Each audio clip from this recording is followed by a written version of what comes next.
Hey everyone, welcome to the Caffeine and Coping Podcast. We'll have real conversation, fuel your mind, and help you navigate student life with more clarity, courage, and coffee. If you enjoyed this episode, help us grow. Hit like, subscribe, or leave a quick comment or rating on Spotify, Apple Podcasts, or YouTube. It takes 2 seconds and makes a huge difference in helping other students discover this conversation. All right, let's dive in. Today we had an amazing conversation with the great scientist Sonia Lupien.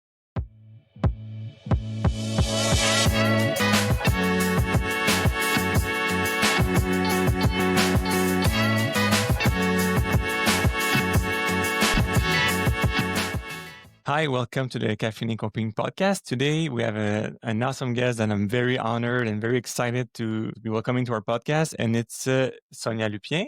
And I just want to let you present yourself. You all know her through podcasts, to maybe through radio, through the courses I teach in ACT program, because I teach some of the science of stress that she teach. But when it comes from her, it's always really human, well explained, and concrete. And that's what I really like about you, Sonia. It's when you discuss science, we can really feel it, and it's very concrete and human, and it's a very strength that you have. So thank you for accepting to do this podcast in English with me for Champlain students. My pleasure, Karim. So you want me to introduce myself? Yes, please. So Easy. yeah. Easy. I'm Dr. Stress. No, I'm joking, but I have been studying the effects of stress on the human brain for about 30 years now. So as I always say, I have the greatest job in the world. I'm paid to stress people every day. So we bring them to the lab, we stress them, and we see what it does to, their performance, memory, emotions, etc. Or we follow them through their life, and we measure. And what we measure in the lab, we don't use questionnaires to measure stress because everyone has a different definition of stress. We measure the stress hormones, that your body will produce when you're stressed out. We measure this in blood samples, saliva, hair, nails. Yeah. And so everything I talk about is always based on this biological science of stress. So there's something a little bit sadistic to stress people in the lab. So to measure the reaction and take the blood sample. I and have so to on. say that sometimes it's fun, but not always. Yeah. Yeah. But it's interesting because you just said some important topics. You said stress hormones that have an impact on the body. You said you measure also the impact on the memory and different things that are related to students. But I want to know, what is something you believe that we get wrong about the stress in our teenagers or young adults that today's world? Do you feel that's something we always say, like there's our perception on the younger generation and how there's capacity to adapt to stress? You always hear stuff. Do you feel there's something we get wrong about the younger generation and how they tackle stress, or what the society they live in, Oh, yeah. Something very, very wrong that I will undo right now. Okay. And please believe me, because you Okay. may not believe me, you young people out there, but you're going to pay for it if you don't believe Sonia. The thing that, young people think about stress is what we call negative stress mindset. So a mindset is a preconception. It's an idea you have of something. And what we realized, a few years ago, a couple of teachers, school boards, etc., came to my lab and say, Sonia, you have to do something because there's an epidemic of anxiety, in college and high schools, etc. 67% of kids are anxious. I said, God, survival of the species is at stake. 67. So we did a study in 3,000, kids, elementary school and high school.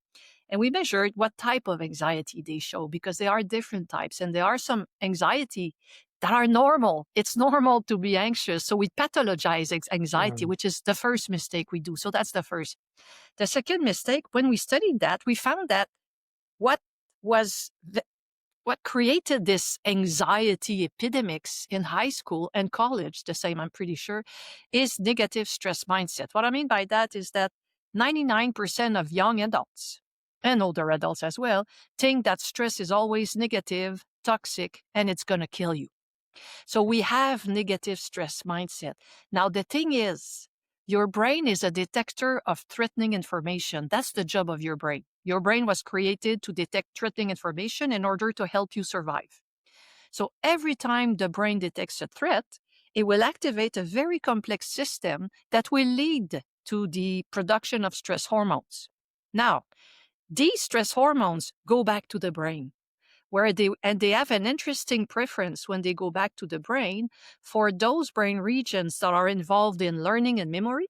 This is why we have problems learning when we're stressed out, and other regions involved in emotion, our capacity to control our emotion. Now, the brain is a detector of threatening information. The threatening information doesn't have to be real. The difference between stress and anxiety, in stress, the threat is right there in front of you, ready to attack. In anxiety, the threat is in your head. So you can see it or you can just think of it. Yeah. So for your brain, whoops. I hear you. Okay. I wasn't sure. So what you need to understand is that if you think that stress is always negative, let's go back to negative stress mindset, okay? If you think that stress is always negative and it's going to kill you, each time you got to have a normal stress response, you will activate this negative stress mindset and you will have a stress response. So I was not clear. Let me put this together the best way. Everyone thinks that stress is negative. And then we are surprised that when you have, I don't know, a 16-year-old person who, since this person was born, when they look at their social media, when they look at Facebook, whatever, they are told that stress is negative, toxic, and it's going to kill them. And then we are surprised when this person has a normal stress response. For example, during an exam, they are going to have a panic attack because they're sure they are going to die. Okay. And the negative stress mindset, why do we have this? It's the fault of scientists. I'm sorry. And journalists. Why? Scientists, because for the last 60 years, since the beginning, that when we started to study human stress, we only measured the negative effects of stress. And journalists, they report what we say, what we find. So this is what you read in the newspaper. Why do we only study the negative effects of stress? Because if I do a grant application to have money to do a study, proposing to study the positive effects of stress, they will say, Sonia is weird because, I have to solve a problem. But the thing is, what you need to understand, it's a long answer, but it's an important one. Yeah. What you need to understand is that there's an inverted U-shape function between stress and performance. A little bit of stress is extremely good for your brain. It will increase your performance. It will increase your vigilance. It will help you remember, etc. And at a certain level of stress, bam, you're going to have I just want to repeat what you just said for everyone. A little bit of stress is very good for your brain at a certain point. Helps you memorize, perform, and overcome some obstacles. That's right. Yeah. And what you need to understand is that stress was not created by your brain to render your life miserable. Why would the brain do that? Why would the brain create something that's going to make you sick and unhappy? So what you need to understand is that your brain was not created to make you happy. The brain doesn't care if you're happy or not. The main goal of your brain is to have you survive long enough to have babies. Exactly. So the survival of the species is going to happen. So this is what the brain does. So it detects threat, and when there is a threat, produce stress hormones, and these stress hormones go back to the brain. Now, if you look around yourself and you spend your time seeing threat and talking about negative stuff, talking about negative politics, talking about all this stuff, the message you send to your brain is that there's a bunch of threat out there, and the brain does its job, produce stress hormones, that go back to the brain. Let me just talk to you about perhaps one or two if you have the time, because I think I'm going to convince you guys with this. The first study is that they brought to the lab people who have negative stress mindset. Stress is bad. And they brought people who have positive stress mindset. They are people, athletes, for example, they know that stress is good. It increases their strength. Comedians know that having a little bit of stress can be good. So they brought people who had negative stress mindset and people who had positive stress mindset. And they measured the stress hormones of these people.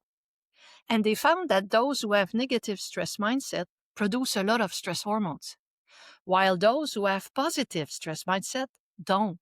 Mm. Then they took people who had negative stress mindset, and for a week, they showed them movie about the positive effects of stress. They were able to decrease stress hormones. Really? In contrast, they took people who had positive stress mindset, and for a week, they showed them movies about the negative and Mhm. toxic effect of stress, and they were able to increase stress hormones. So the way you see stress as being negative or positive will determine if you're stressed out. So your perception on the situation, on your own stress, on the threat that your brain perceive is very, very important. So the Yeah, support is the fault of a scientist, of course, and media. I can see it, what you just mean by that. But what you're saying, it's stop being afraid of stress, anxiety. Try to take a that step back and stop exactly. demonizing.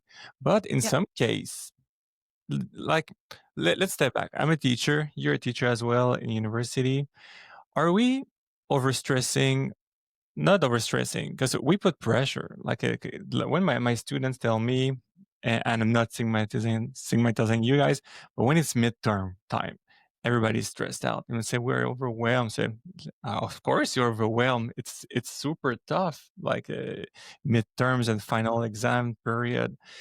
Is it a way that they can have a step back in those situations and find not just tools, but to you're saying that the mindset of this can be like an engine to perform rather than a way to procrastinate and say I'm overstressed and I need to cope through Netflix, to screens, to something else. What advice would you give to students in that regard in the couple of exam them. period? The first thing, remember the inverted U shape Mhm. between stress and performance. A little bit of stress. I know you don't believe me. Please do. But I could fill up the room with paper showing this, so that's fine. Reliever. It increases, okay? And then it decreases. Now, if you sit a couple of days before an exam, or if you sit in the exam room and you're like, oh my God, I'm going to die. You're going to produce so much stress hormones. Your performance will decrease. Now, if you sit in the same room and instead of saying this is a stress, you say this is a challenge. This is Mhm. not a stress. It's a challenge. Okay. This is not a stress. It's a challenge. You will produce just enough stress hormone Mhm. to increase your performance. That's something extremely, so the way you will perceive the entire situation. Now, from the beginning, Karim, we have been talking about stress as this big, ugly Mhm. Yeah. concept. Stress is much simpler than that. Let's go back because I'm going to teach you something that might be helpful for you as well. So let's go back to what I've said. What we learned so far is that the brain is a detector of Yeah. threatening information. And when the brain detects a threat, it produces stress hormones that go back to the brain. Now let's go back to the threat. What is a threat? What is a threat? Yeah. Yeah. So, Because, the problem we had in the lab is the following. I can bring two people to my lab and expose them to the same stressful mhm. situation, and I measure the stress hormones. One of the two person will have an increase in stress hormones. They're stressing, and not the other. So it was very difficult until scientists said, okay, but there might be characteristics of a situation, whatever the situation, that will Take notes, produce students. Take notes. This is yeah, important. a stress that will produce a stress response. So they started studying that, and they found that there are 4 characteristics. And Mhm. I challenge your listeners right now that we're going to do a little game. I'm going to give you 5 seconds. You don't need more than that to go back into your brain and pick up a stressor of your week. Find one. You have so many. 5 seconds, you have enough. And I'm going to explain it. I'm sure of that. Mm. Why? Because scientists have found that there are 4 characteristics of a situation that will induce a stress response, whoever you are, whatever you are, whatever your age. The thing is that you don't need to have all 4 characteristics for the situation to produce a stress response. The more you have, the worse it is. Now, so bring back your stressor, and if one of the 4 characteristics or more explains it, put a little, cross check near it.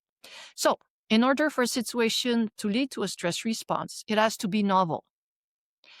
It has to be unpredicted or unpredictable. It must be threatening to your personality. Someone questioning your capacity to do your Mhm. job at this podcast, for example, Yeah. in front of people, the little feeling you have is a Mhm. stress response. And most importantly, You must have the feeling, that's important, the feeling that you don't have control over the situation. I can assure you that each time you're facing one or more of these 4 characteristics, you will produce a stress response. So basically, in order for you to remember this, remember that the stress recipe is nuts. Mm. Novelty, U for unpredictability, T for threat to your ego, and S for sense of control. So let's go back to exams. Well, it's not novel. You've done a lot. That's fine. It's unpredictable. You have no idea what Mhm. question will be asked. This is why they come and see you. And you know what we do? Yeah. We have to Can I have a study. study guide? Can I? I'm It kidding. might be threatening to your ego because if you want to enter, medicine, for example, you need a GPA of 250, whatever. Yeah.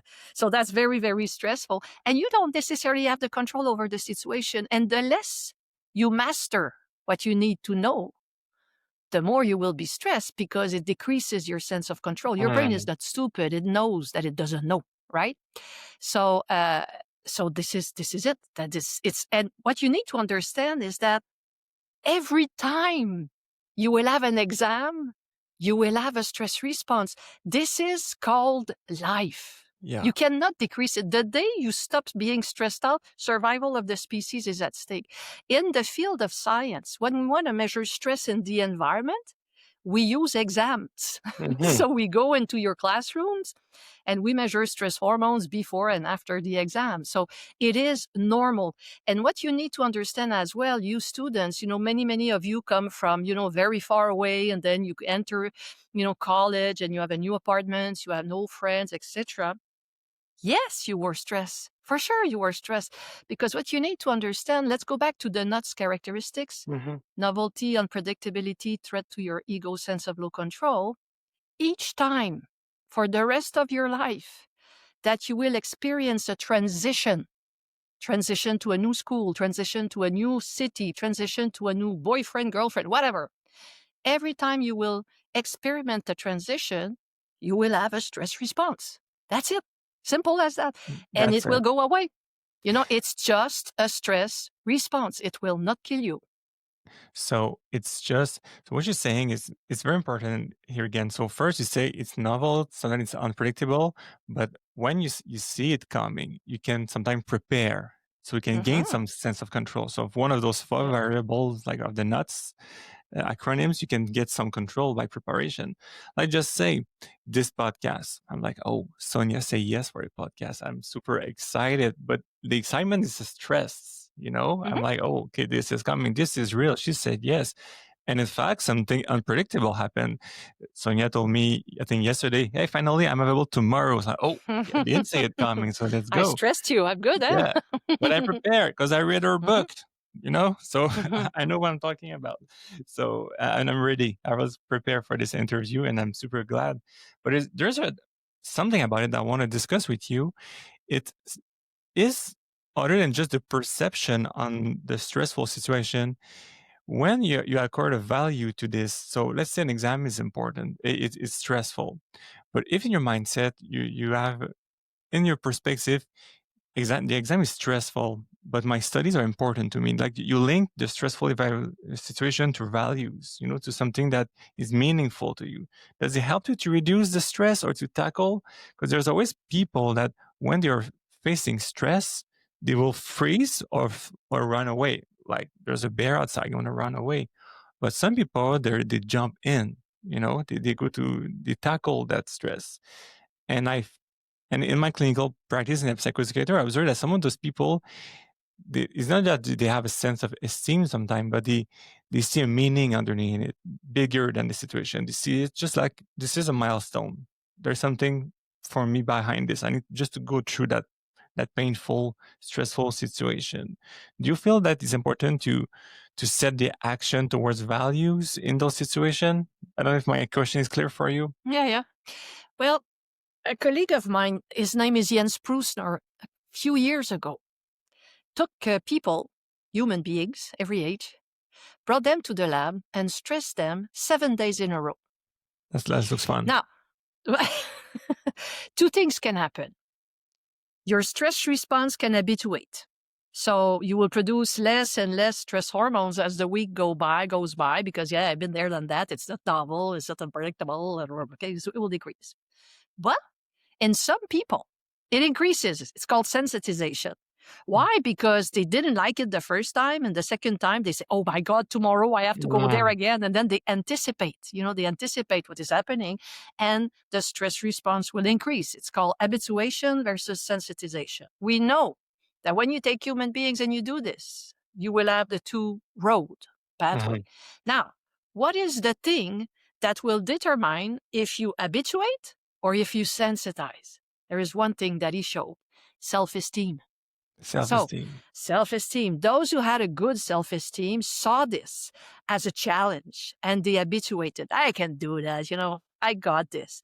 And those who said, I cannot do this, I cannot do this, I cannot do this, who had low self-esteem, sensitized. So self-esteem is something very, very, as weird as it may sound, very important for the human stress response, because if you have low self-esteem, and as you said correctly, you seldom have this idea that you can make it, that you have control over the situation. Got this. And there's a beautiful book.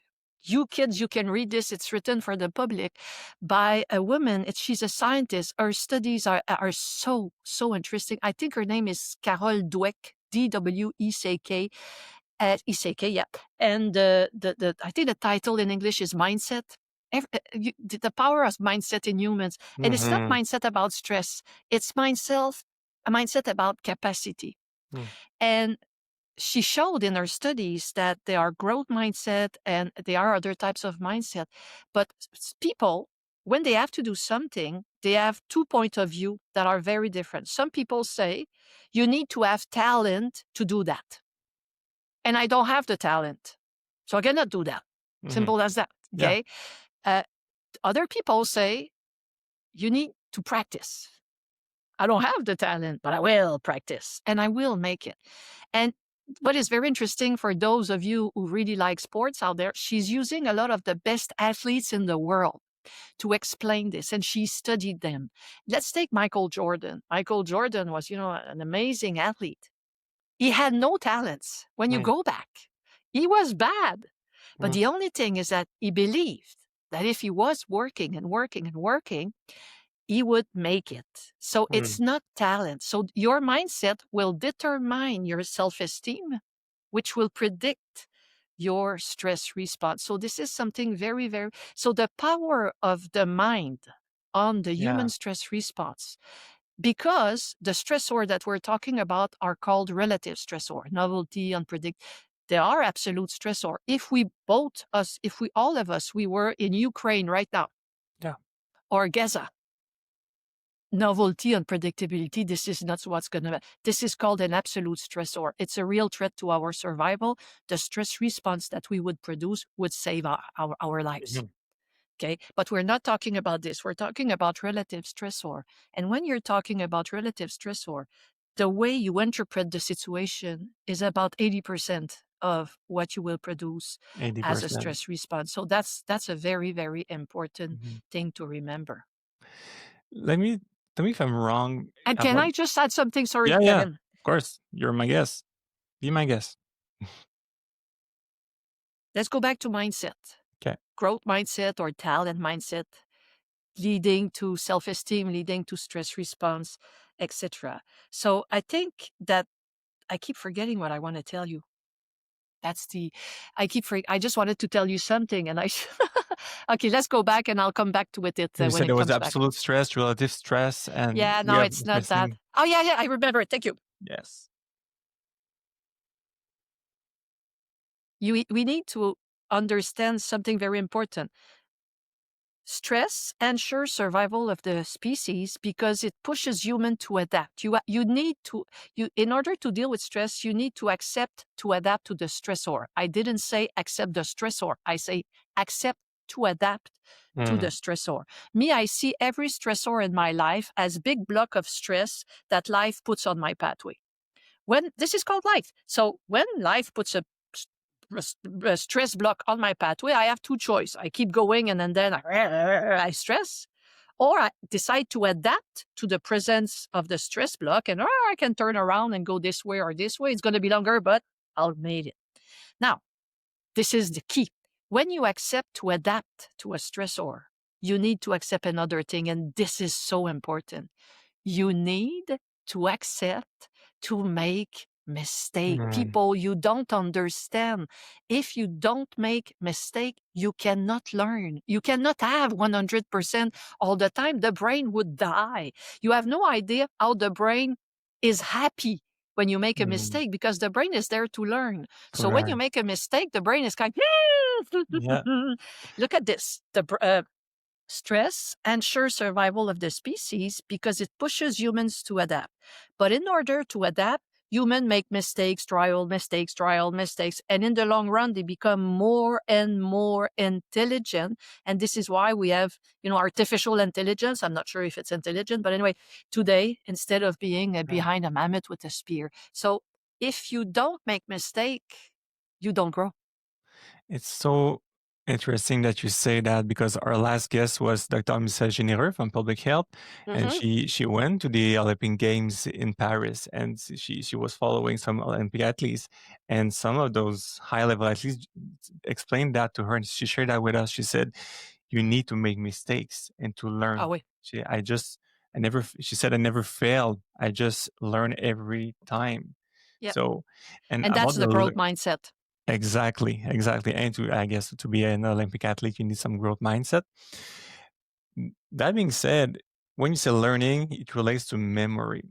Can you tell us why sometimes, because we can all relate, like I remember clearly when I was 6 years old, I fell with my red bicycle in my street. I remember it was sunny outside, every details of the situation. I remember when I was in grade 6, it was 9/11, how people was panicking. Why our brain remember stressful in that learning situation so well? And why in exam period, when people are binge studying, they kind of forget everything, when even if it's stressful. I don't know if you understand what I mean, but the memory, the learning, it's so important in those stressful situations. What do you think about that? What you've learned through your studies? It's always the same answer, Karim. Survival of the species. That's the difference Wow. between the two. I explained. I told you we showed that when the brain detects a threat, produces stress hormones that go back to the brain and will impact on memory. Now, when we learned that, we were very depressed, scientists, because our little model, stress equals survival of the species, didn't work anymore. Why? Because we said, okay, I understand that producing stress hormones that gives you the energy to fight or to flee makes sense. But why in the world would these stress hormones go back in the brain and impact memory would be good? Doesn't make any sense. But if it's there, must be for a reason. So we studied this for many years. And one day, scientists found that even that, when these stress hormones go back to your brain and impact your memory, it's good for survival. And they understood that when they thought about Bambi. You know Bambi, Walt Disney, but in the science of stress, we have the Bambi example to understand this. So I will share it with you. So let's say you're Bambi and you decide to go take a walk in the wood today. And then you come face to face with a bear. Now, if you come face to face with a bear, there are two things you want to do if you want to survive. First, you want to mobilize enough energy to start running so the bear doesn't get you. And the second thing you want to remember is to never go back there because there's a bear. And it is these stress hormones going back to your brain that will tell you, never forget this if you want to survive. So if we go back, for example, to the events of September 11 or any traumatic experience, it is these stress hormones going back to your brain and saying, never forget this. So anyone listening to me right now, if you had a big car accident, you were attacked on the street, etc., you know. And when you come on a street that looks a bit like where you were attacked, bam, you will reactivate. This is your brain putting you on vigilance and saying, oh, don't forget that. Now, this is what we call emotionally based memory or traumatic memories. Okay, so this is how the survival is at stake. Why is it that we are scared of forgetting whatever we learned during the exam? This is not emotional memory. This is neutral memory. For the brain, it's neutral. There's no survival of the species at stake. right? So, perhaps you're going to be upset if you have a bad score, but it's not survival of the species. So this is neutral memory, and the brain will process this a very, very different way. So it is going to put importance on it. But, and the most important factor is mastery. Do you have mastery over, did you study enough, etc., in order to have the feeling you have control? If not, you're going to pay for it. The brain doesn't care. It really doesn't care. As weird as it may sound, it doesn't. And it's not fun, but it's realistic to see it this way. And this is so true that the brain doesn't want you to be happy. It wants you to survive Yep. and just like chase dopamine and avoid stressor. That's what we want. Yeah, that's basically what it is. So, So and consciousness it is gives, important. say that? So consciousness is important Yeah, to be self-aware yeah. with that mindset of growing that sense of capacity, that esteem. Am I wrong to say that to grow that esteem, you need to try? You need to Yeah, you and just you need to need expose. to learn to make mistakes. And as I say in one of my book, I don't remember which one, That's a problem. you need to you don't be scared of mistakes, but play with mistakes. Just having a mistake or having 75 in an exam and sitting in a corner crying, is going to do it.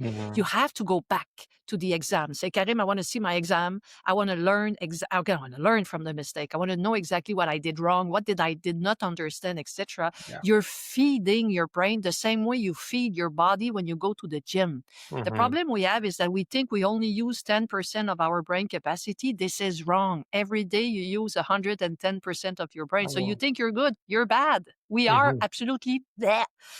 Studies have shown that the brain cannot generate more than 2-3 thoughts at the same time. This Two or is three not a thoughts at the lot. same time? Yeah, it's Yeah. bad. We're bad. We're not good. So you need to understand that this is exactly what we need to do. So we have to stop thinking that, we are a computer eating information and bleh, giving it back. This is not the way it works.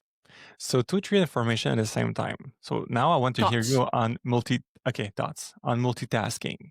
Yeah. Is it possible to have your earbuds listening to songs with your, I don't know, studying while TV is on? Is it possible to do, how much, because you learn memory and stress and everything, how much are we able to multitask as human beings? Are we? My third book is exactly on that. So we did a lot of work on stress at work. When we say stress at work, is stress for students or your parents at work, how the brain works. What you need to understand is that 2 centuries ago, your grandparents were farmers. They were working on farms. So they were working with their muscles.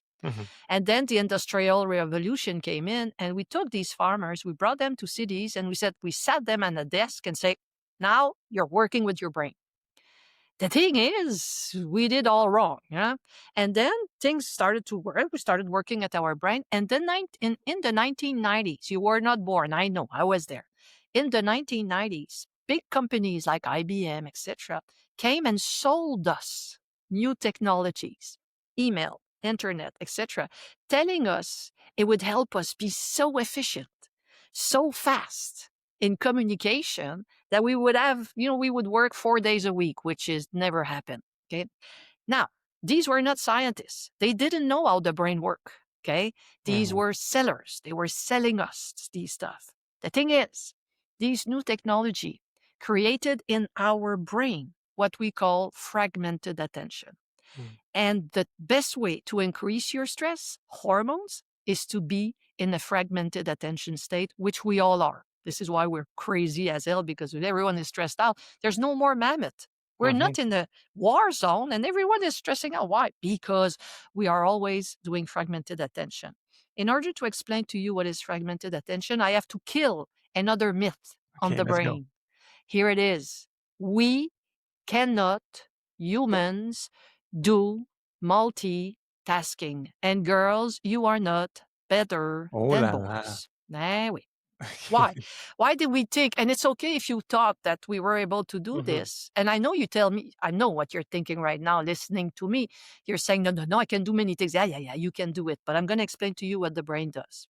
So And if we thought that we can do it, it's okay, because we scientists thought that we could do multitasking until 2015, when a scientist, more aware than the others, said, can we?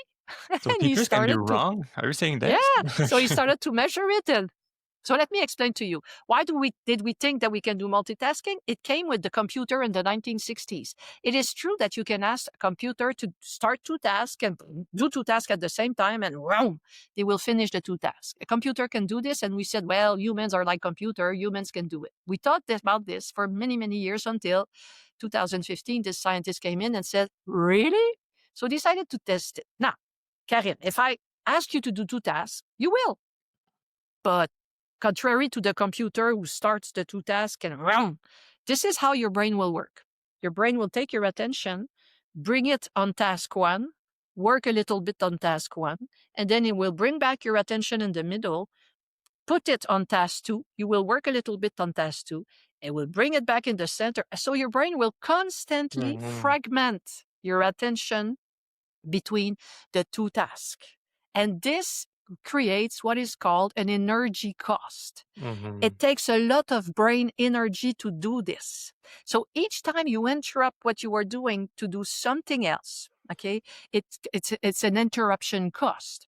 And there is a woman, her name is Gloria Mark. She's a scientist in the US, and she studies fragmented attention in the workplace or in students. And she has many, many studies showing, she has many, many results. For example, we have between 5 and 11 windows open at the same time on our computers. We spend 75.5 seconds per window before changing windows. When we have a ding notification, it takes us 0.62 milliseconds to stop what we were doing to go check out. We watch, us in my age range, we look our email 77 times a day. Now, what she showed is that each time you interrupt what you were doing to do something else, it takes your brain 23 minutes and 15 seconds to bring back the attention. 23 minutes and 16 And I know no seconds. one believes me. It's okay. Don't believe me. 23 minutes and 15 seconds is the average of all the studies that was done by Gloria Mark. And why? Because the brain is a player. The brain doesn't like to be in a high concentration state all day. So when you interrupt to do what you were doing to do something else, the brain gets into I can do this mode. Oh, I could start cleaning the house. I could do this. And then you spend this 23 minutes. But this is not important. What is important? Gloria Mark has shown, and many others, that each time you fragment your attention, your stress hormones increase. So it's not stress at work that is killing us. It's the stress of work. It is the way that we are working that increases our stress, and this wherever we are, at home, in the workplace, at college, at the top of a mountain, at Bali, I don't care. It is the way we are working. Now, so to answer your question, yes, you can. You can. But the thing is, there's a cost. Not everything at the same time, and there's a cost to that.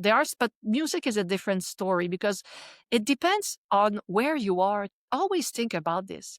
If you are in a cafe and there's a bunch of conversation going on, you know what happened? And this creates interference. You're way better to put your headphones on.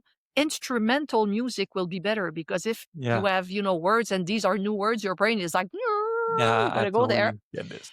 But no, you're better with headphones. So there's no law with the brain. I cannot say, yes, do this. It's always, you have to think about it. If you are alone at home, there's no noise and you feel it. You know when you are in a fragmented attention state. You feel like this guy in the circus rolling its 9 plates. When you are in this state, cool down. Give a break to your brain because the thing is that we are demanding so much. Because what you need to understand is that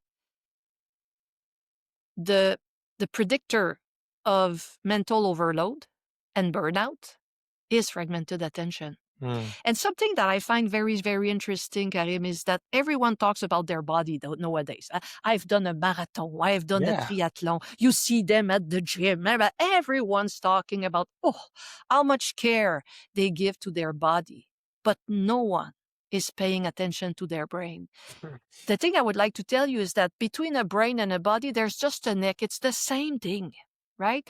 But let me give you an analogy so that you understand.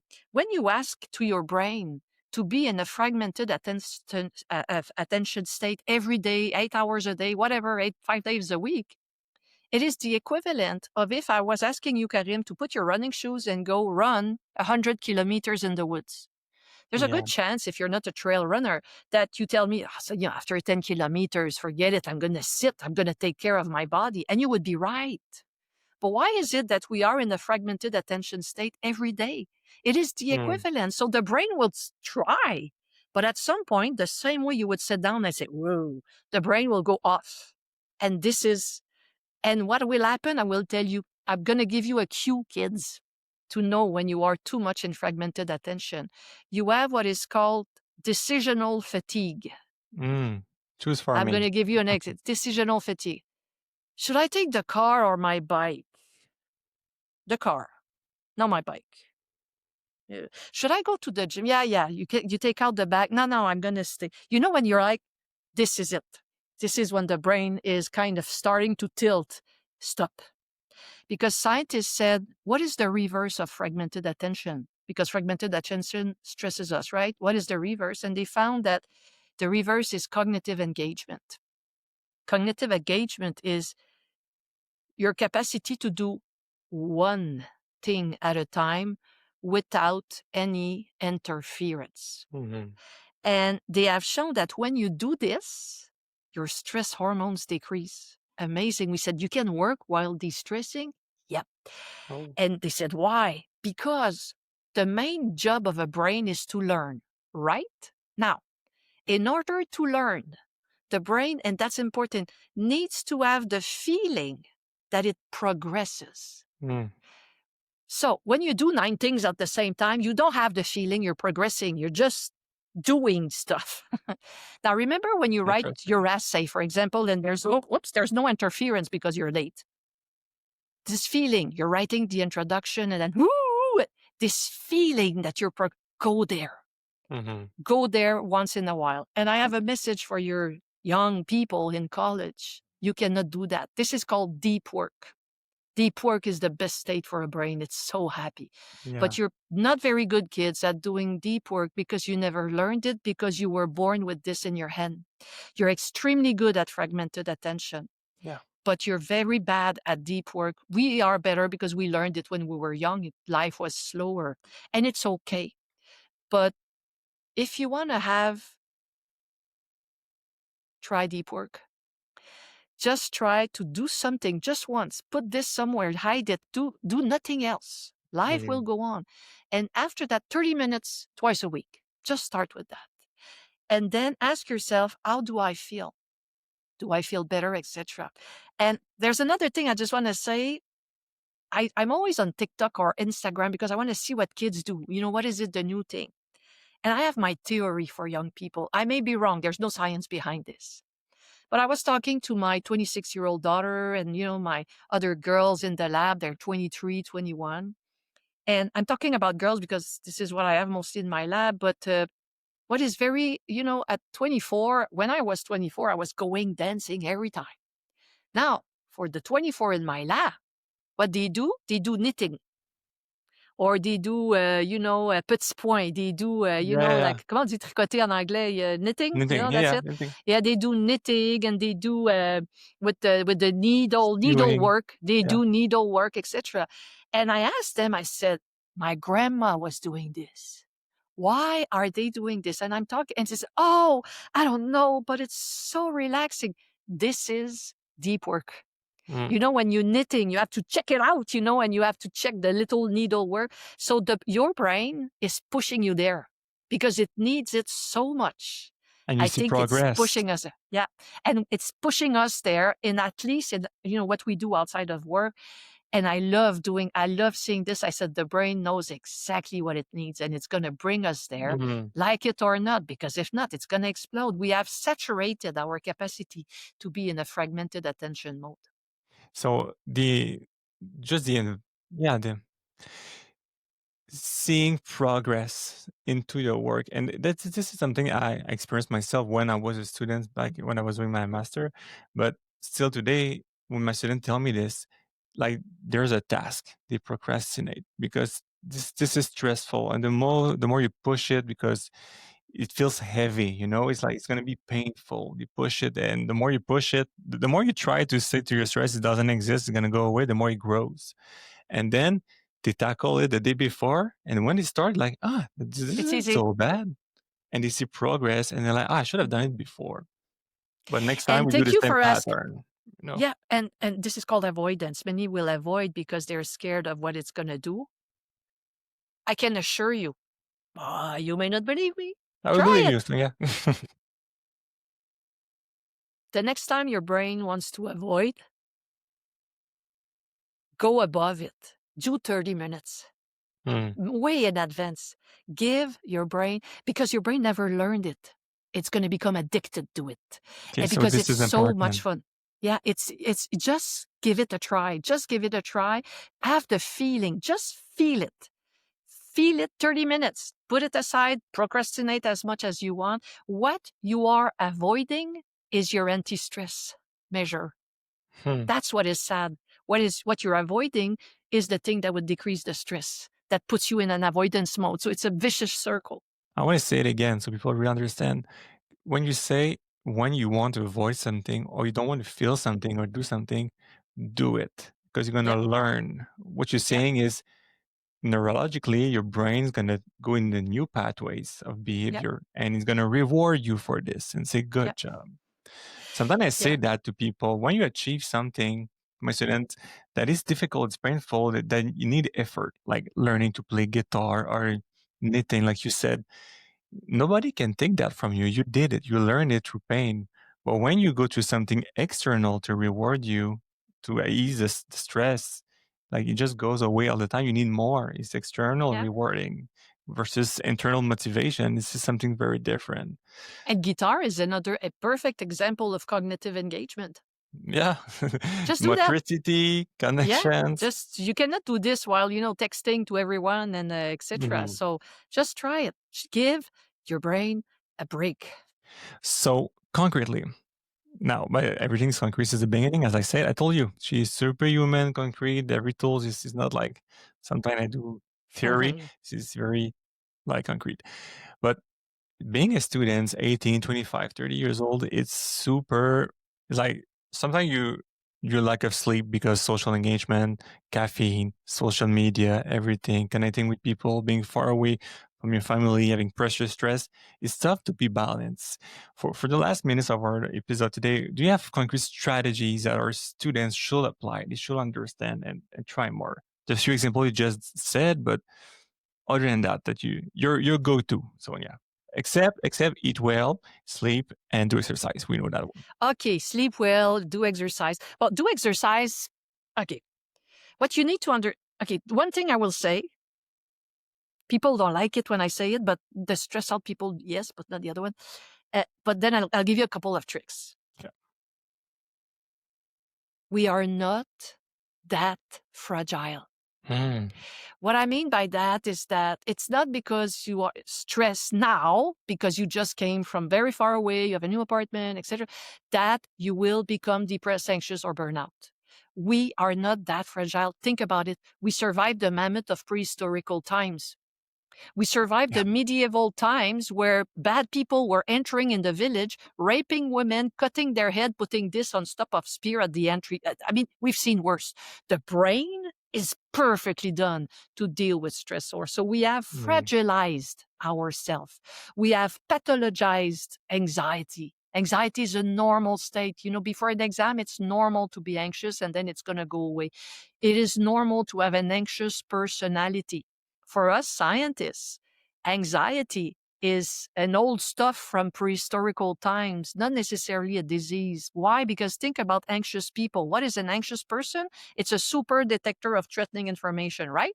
Mm-hmm. Now, let's go back to prehistorical time. Who do you think that mammoth hunter were putting at night to check the mammoth while they were going to bed? They Stressful were person. putting the anxious people, I'm going to check out. But today, we still have these, super detector of threat, and seeing threats everywhere. There's less threat. That's it. That's it. So we have to stop thinking that because we have a stress response for 1 month, 2 months, because we just arrived from a new place, the brain will adapt. Give the brain a chance. Give the brain time to adapt, because if you start thinking that because you've been stressed out and you eat less because you're not hungry for 3 weeks, that's it, you're going to become depressed. Remember the power of mindset? Bam, you're gone. We are not that fragile. We are mammoth hunter. We can do this. So, and you can be certain of this, we would never have survived all of this. Never, never, never. So stop fragilizing yourself. Stop internalizing stress states. I remember I was giving a conference to a high school grade 4, and there's this girl at the end coming to me and she says, hello, madame, I'm anxious. And I looked at her, I said, what's your name, dear?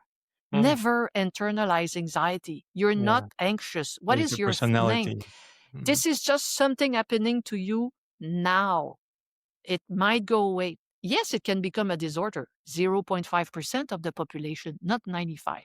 So that's the most important thing. Second thing, when you are stressed out, Karim, I've been studying stress for 30 years. You cannot beat me on this. I know everything. But I have as much stress as you do. This is called life. This I have as much, The thing is that I know what to do. I know how to recognize it and I know what to do. Couple of things I want to tell you. When you are stressed out, let's say you just came from very far, you have a new apartment, don't have a lot of friends, etc. You're very stressed out. Don't talk. We talk too much when we are stressed. Think about it. When you are stressed out, your brain is full of stress hormones. Nothing intelligent will come out of that. You have problems thinking about it. You have a little hamster making you ruminate. Yeah, because what is the hamster making you ruminate about it at night? It's nothing else. It's your best friend, actually. It's nothing else than your brain telling you you have a threat. Yeah, you have to deal with it. Reminder. But the first thing you want to do is take out these stress hormones from your brain so you can think correctly. Your best asset is your body. And I know it sounds esoteric like that, but it is. Why? Because, and a couple of things, just want to tell you. The first thing you can do when you are stressed, you mobilize energy. But you have to lose the energy. If not, it's going to go there. And then you will activate your little hamster. So you have to lose the mobilized energy. And people think they have to go to the gym for 2.5 hours. I never said that. Twice 15 minutes will do the job. This is why I've been walking my dog for 30 years. Not the same dog eventually, but this is why. And sometimes people say, okay, what do you do with the dog when it rains? I still want the dog, but let's say it rains a lot. I will use anything that nature gave me. The number of times, my friend, that I de-stressed my kids by having them listening to Britney Spears at top in the, the speaker of the house. What do you think that mammoth hunter were doing at night after the chase? They were dancing at the sound. Yeah, at the sound of the music. And what were they doing while dancing? They were losing the mobilized energy. Go dancing. Simple. Go dancing. Go dancing. That's simple.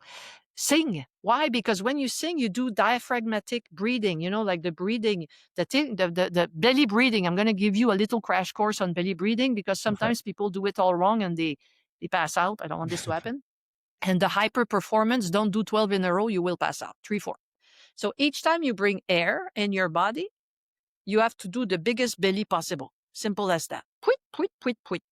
Why? Because under your thoracic cage, there's a muscle that is called the diaphragm. The biggest belly you do, the more extension you put on the muscle. And at a certain level of extension, bam, you activate the parasympathetic system response that stops the stress response. One way to do belly breathing without even realizing it, sing. When you sing, you do belly breathing. The number of times I sang in my car, do this. And the last one, because I see time going on, laugh. Laughing. Yeah, laugh. When I'm very stressed out, I'm a crazy woman, I know, but I go on the street and I smile at everyone because it's called emotion contagion. It's an instinct. They will smile back. I'm like, thank you. Thank you. Give it to me. I need it. I'm a crazy woman, I know, but laughing. And people are always looking at me saying, oh, yeah. Why is it that when you laugh, you decrease your stress hormones because you could not kill a mammoth while laughing, right? So is it as if when you're laughing, the brain says, Balus, calm down, it's not a mammoth, she's laughing. But if you come every day at school upset with everything going on with Trump, the brain will say, oh my God, a threat. And it will produce stress hormones, you sitting in the cafeteria. This is what you have to, it's not a stress, it's a challenge. Play with your brain. It's your best friend. That's the most important message I can tell you. You can do it. You will do it. That's for sure. So we have to look at ourselves and challenge ourselves a lot more and put stuff in perspective a lot more. So, and we are not that fragile. We are not that fragile. You know what? You should really go take a coffee with Dr. Généreux, because she said something just like that. She said, my kid broke his arm and was like, he played, he did something, he will be repaired. You get out, you went outside, so we are not that fragile. You're right. No. We can overcome, but it's a perspective mindset. And at some point, it's a decision, not in absolute stress, but in relative stress. It's a decision. So I was kidding when I said, healthy diet, sleep, but this is basic. Of course, it's basic. It's important to take care of ourselves, to sleep well, and to be a bit away from social media a little bit. It's a threat to the ego, I guess. But to have that mindset, to recognize, I'm triggered now, I'm feeling stressed. This is a challenge. This is not a problem. This is something. And follow your instinct. Your brain knows what it needs. So if you you say, okay, I have to run. I have to cry. Follow your instinct. The brain knows what it needs to do. We don't listen to it. So for final words, you say to students, you got this, you can do this. You got this. Sure. I have no doubts for the future. We're good mammoth hunter. Thank you so very much, Sonia. I appreciate your generosity, you stepping in that stressful situation. Like, you don't know who I am. You did well with unpredictability. You did the job. I'm just here listening and enjoying this conversation. So thank you so very much. And please buy her books. Good to see what she's doing, her work, or she's done, I think, 1,100 podcasts. There's only one book for those of you guys speaking English, and we have a high school grade 5 reading the book. The book is written for people to understand the way. If you think you understood what I said, it's the same. My most popular book has been translated in English. It's only available on Amazon. You can print it or Kindle it or whatever. It's called For the Love of Stress. So for those of you speaking English, if you are alone at home and you want to know more about everything I've said, and you want me to cheer you up about what you can do with stress, you can go and get that. Perfect. So thank you very much, and see you all in the next episode.